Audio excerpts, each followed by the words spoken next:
What's up everybody, this is Captain Batbrain, and today I'm doing a tutorial. Now I know my art isn't amazing and it's not crazy spectacular, but I don't know, I just thought it'd be something to do, so I thought I'd give it a shot. So I'm working with picture here with two different types of hair color, one is lighter and one is darker.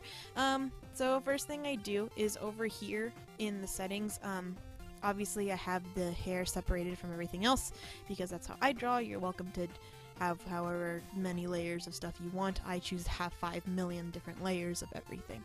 So the first thing I do besides clean up my my colors in general is typically, sometimes I do lay down all the flats, sometimes I'll just do the flats for what I'm doing in particular, but you know, sometimes I just lay all the flats in general. So I did the flats for the picture already. I go ahead and I start a new layer and I clip it, and what clipping does is whenever I lay a color, it's only going to be on the layer that I've clipped it to on the bottom. So in that case I can draw whatever I want over here and it doesn't work until I get to the layer that's being clipped onto.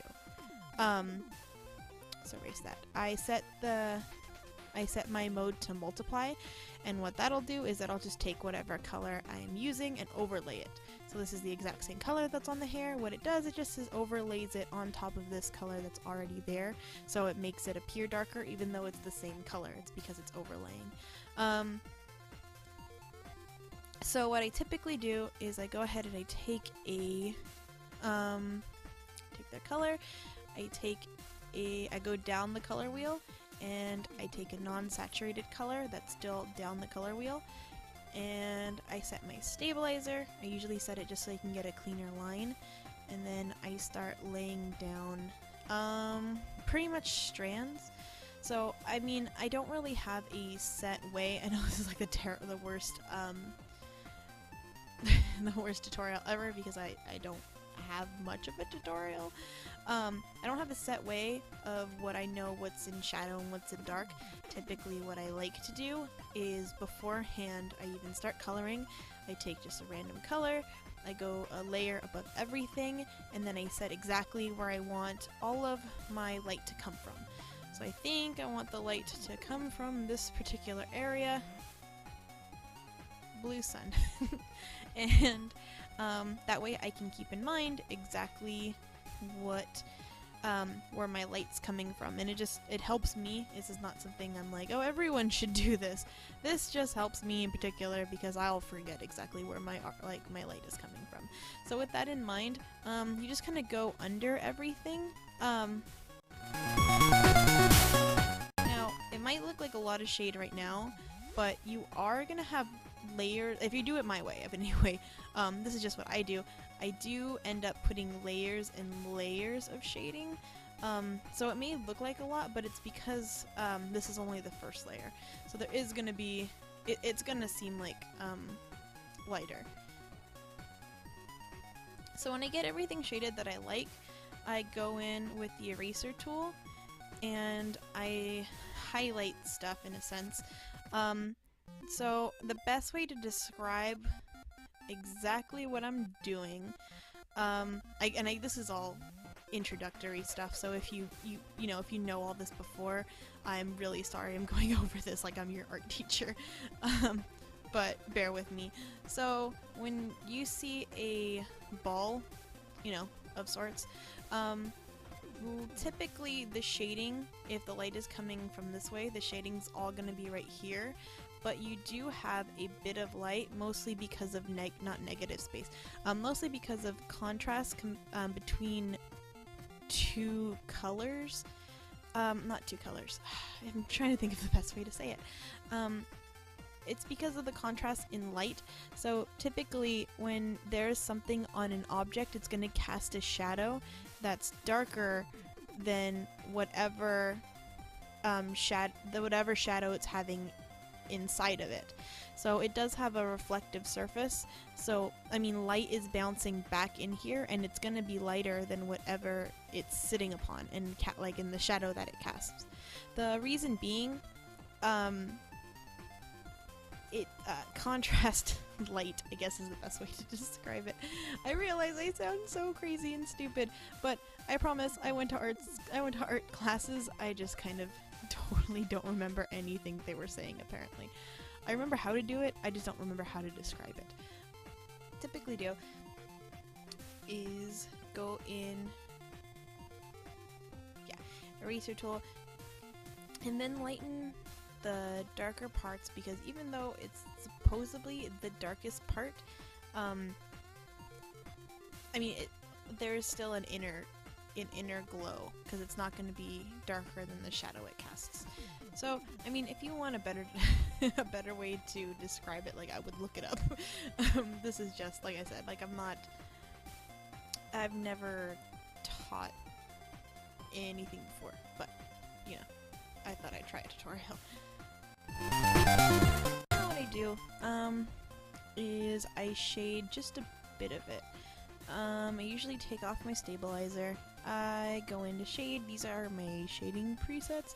I wish I could describe exactly why these are my shading presets, because that would be nice, right? If I explained myself to you, but I can't.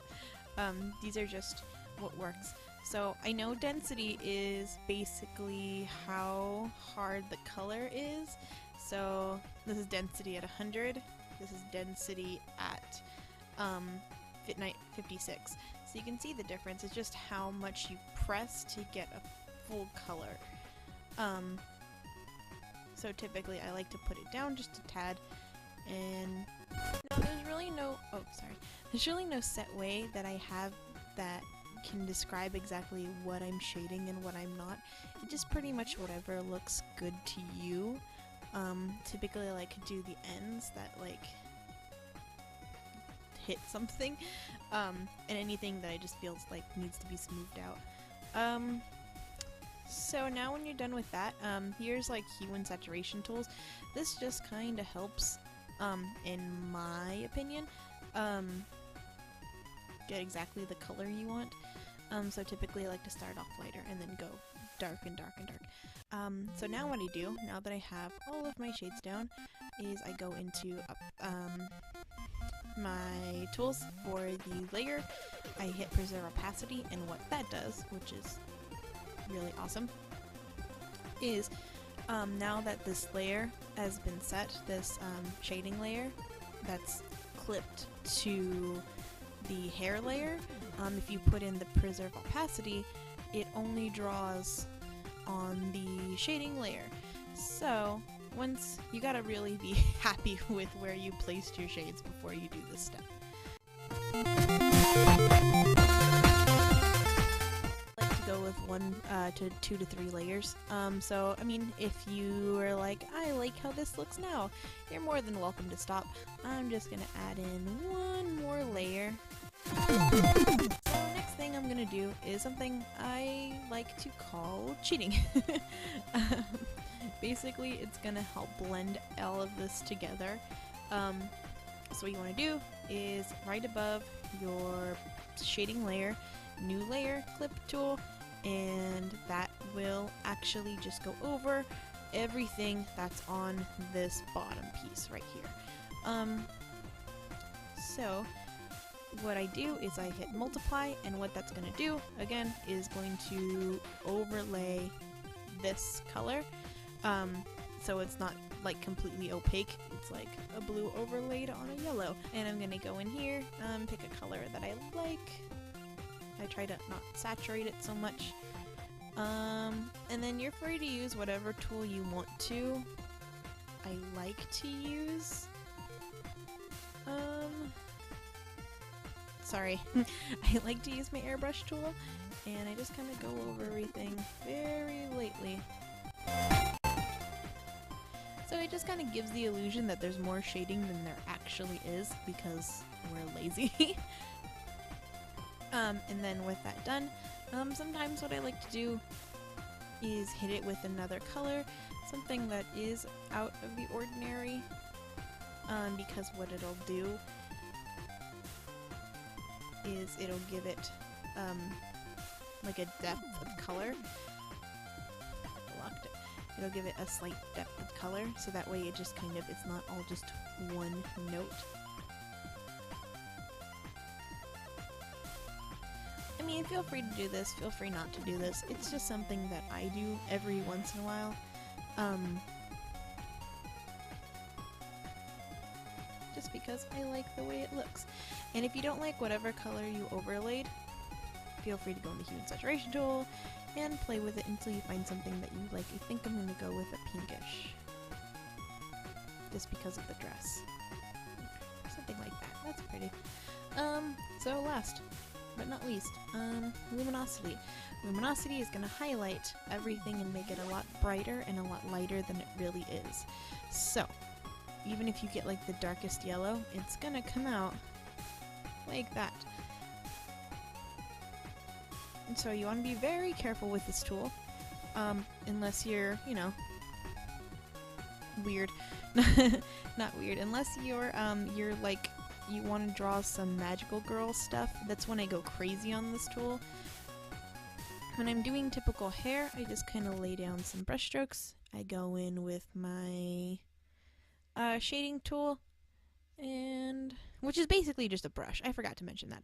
My shading tool is basically just a brush, just messed with settings to call it and called it something different.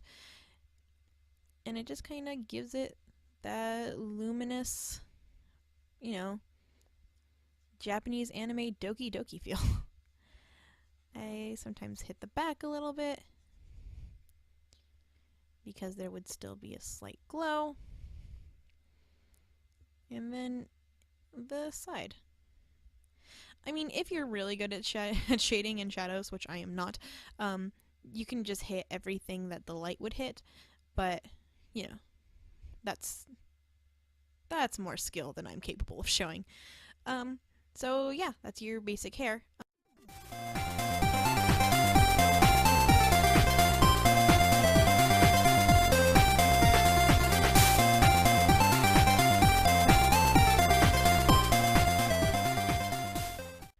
There.